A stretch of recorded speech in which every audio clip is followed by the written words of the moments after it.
Hi, it's Pastor Ken from Northminster Presbyterian Church in Tucson, Arizona. Don't know if you did this as a kid, but I still do it now.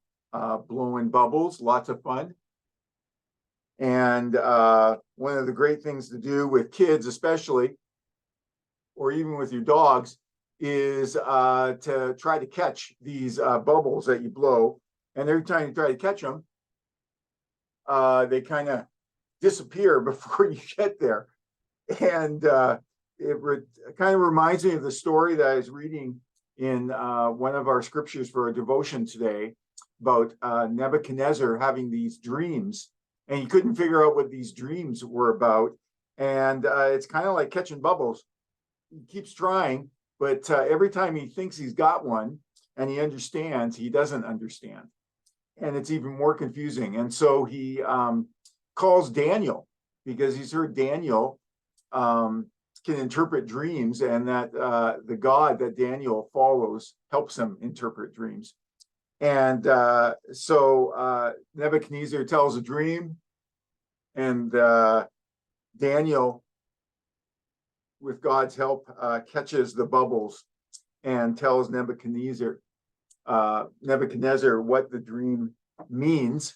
And sorry, I got bubble stuff all over my hands here. And it says that Nebuchadnezzar bowed before Daniel and started worshiping Daniel's God. What an amazing story. What an amazing event to happen that changes the course of history and allows God to continue to work out his covenant promises with his people. And sometimes it's hard to understand what God is doing.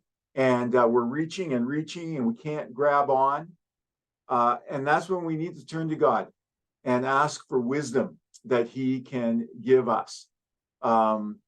Sometimes that wisdom comes from seeking out another person.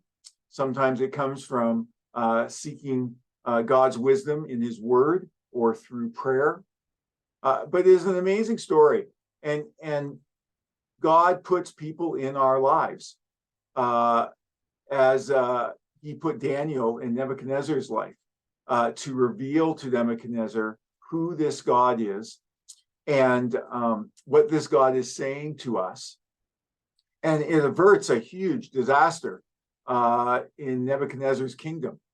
And when we listen to God, when we figure out what he's doing in our lives, that can avert some disasters that are coming into our lives as well.